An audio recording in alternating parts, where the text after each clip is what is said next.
कहती है कि घर से निकलिए तो अपने श्रेष्ठ को प्रणाम करके निकलिए। श्रेष्ठ आपको आशीर्वाद देंगे, और जब आप श्रेष्ठ के आशीर्वाद के साथ यात्रा करेंगे तो जीवन में कभी आपका बाल भी बांका होने वाला नहीं है। हनुमान जी महाराज कपियों को लेकर गए, स्वयं प्रभा मिली। स्वयं प्रभा जी ने अपनी तपस्या के बल से सभी कपियों को समुद्र के किनारे भेज दिया। समुद्र के किनारे अंगद रोने लगे, कहे अब कहां जाएं, पानी में जाएंगे डूब के मर जाएंगे, बिना पता लगाए जाएंगे तो सुग्रीव मार डालेंगे। तब तक संपाति मिल गए, जटायु जी के भाई, और जटायु जी के भाई ने मार्ग प्रशस्त किया। संपाति जी बोले, मैं देखूं तुम नाही गीधहि द्रेषे अपार, बूढ़ भयं नत करतें कछुक सहाय तुम्हार। संपाति जी बोले कपियों से कि मैं देख रहा हूं समुद्र में, वो देखिए 100 योजन दूर समुद्र में त्रिकूट पर्वत है। त्रिकूट पर्वत के एक कूट पर अशोक वाटिका है, जहां अशोक वाटिका में एक अशोक वृक्ष के नीचे वो सीता जी बैठी है। दिखाई पड़ गई सीता जी, सारे कपि नाचने लगे, सीता जी का पता लग गया। जामन जी बोले और सहायता करिए, बोले और नहीं करूंगा। क्यों नहीं करेंगे? बूढ़ भयं नत करतें कछुक सहाय तुम, मैं बूढ़ा हो गया हूं जामवंत जी, नहीं तो अवश्य आपकी सहायता मैं करता। एक कार्य और कर सकता हूं, आप सभी कपियों में से कौन वहां पहुंच सकता है ये बता दूंगा। जामन जी सभी कपियों को बोले सब लोग लाइन में खड़े हो जाइए, संपाति जी बताने वाले हैं।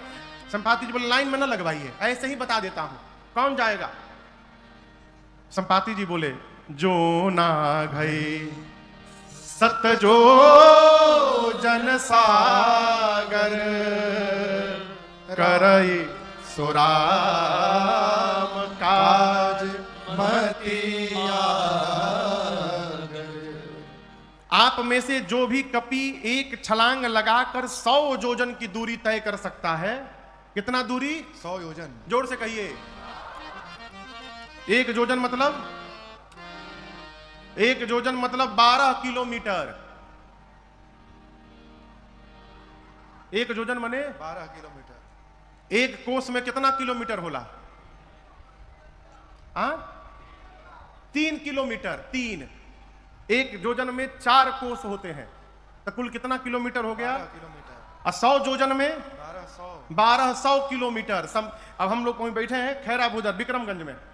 विक्रमगंज से 1200 किलोमीटर की दूरी पर कौन सा शहर है? दिल्ली कम हुई उससे। अंबाला,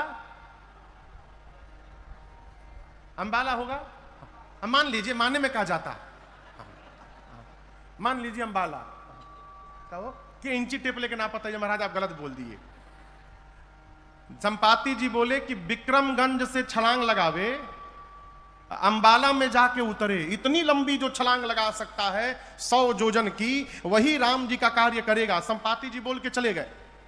संपाति जी के जाने के बाद जितने कपि थे सब आपस में शुरू किए कि जाई हो, इतना दूर किए जा सकेला।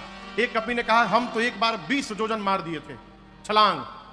दूसरे के कपि ने कहा तुम काम मारे थे 30 योजन, हम मार के बैठे हैं 30 योजन। एक कपि ने कहा तुम 20 तुम 30, कुछ नहीं गए। जामन जी हमारे 50 योजन लिखिए, हम 50 योजन जा सकते हैं। जामन जी देखिए सब तो धीरे धीरे बढ़ने लगे, बोले बहुत सुंदर, क्या बात है, 50% का वीर मिल गया यहां पर, बजाइए ताली। 50 योजन।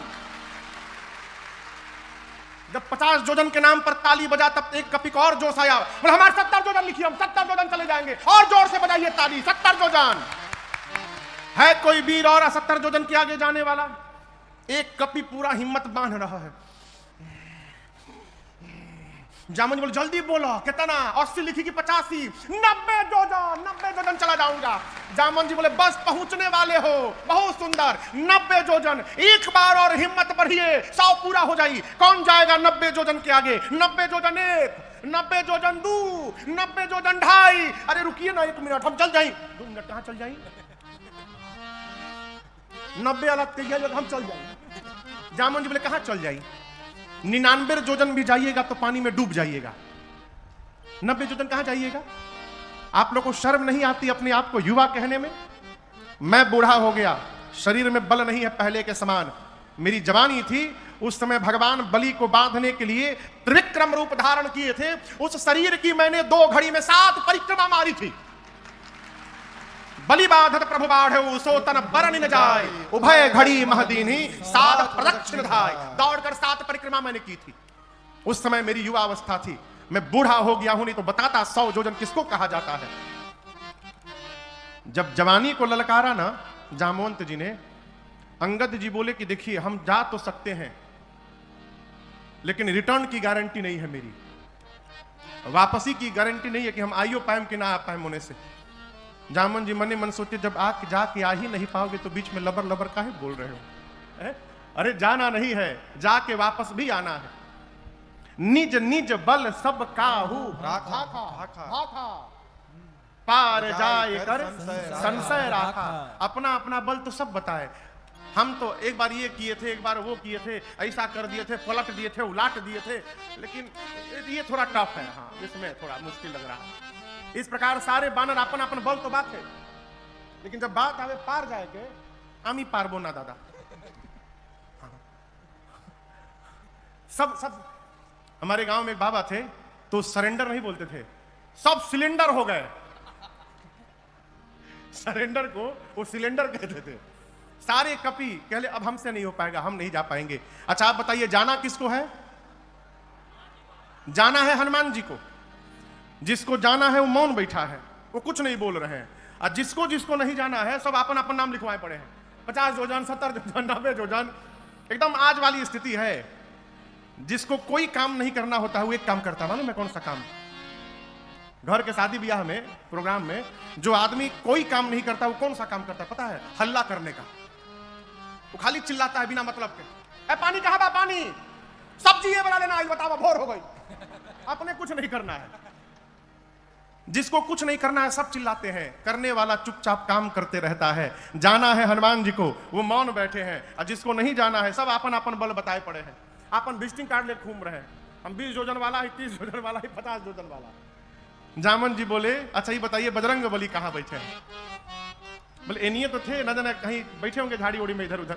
जाकर देखे तो हनुमान जी आंख बंद करके राम सिया राम जय जय राम, राम सिया राम जय जय राम, राम सिया राम जय जय राम, राम सिया राम जय जय राम। कहे रीछ पति सुनु हनुमाना, कहे रीछ पति सुनु हनुमाना, का चुप साधी रहे बलवाना, का चुप साधी रहे बलवाना। पवन तनय बल पवन समाना, पवन तनय बल पवन समाना। बुद्धि विवेक विज्ञान निधाना, बुद्धि विवेक विज्ञान निधाना। कवन सुकाज कठिन जग माही, कवन सुकाज कठिन जग माही। जो नहीं होई तात तुम पाही, जो नहीं होई तात तुम पाही। श्री जामवंत जी हनुमान जी से बोले हे हनुमान जी आप क्यों मौन धारण किए हैं?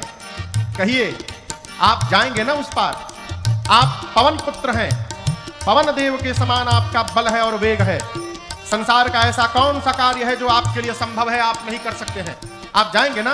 हनुमान जी आंख बंद करके गए। राम सिया राम जय जय राम, राम सिया राम जय जय राम, राम सिया राम जय जय राम, राम सिया राम जय जय राम। जामन जी बोले यहाँ कीर्तन करने के लिए आप आए हैं, ये कीर्तन करने का समय है।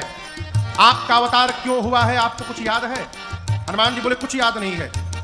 श्री जामवंत जी हनुमान जी को स्मरण दिलाते हैं। हे हनुमान जी राम काज लगी तव अवतारा, सुनतई भयउ पर्वताकारा, राम काज लगे तव अवतारा, सुनतई भयउ पर्वताकारा। श्री जामवंत जी बोले हनुमान जी आपका अवतार केवल और केवल राम कार्य करने के लिए हुआ है।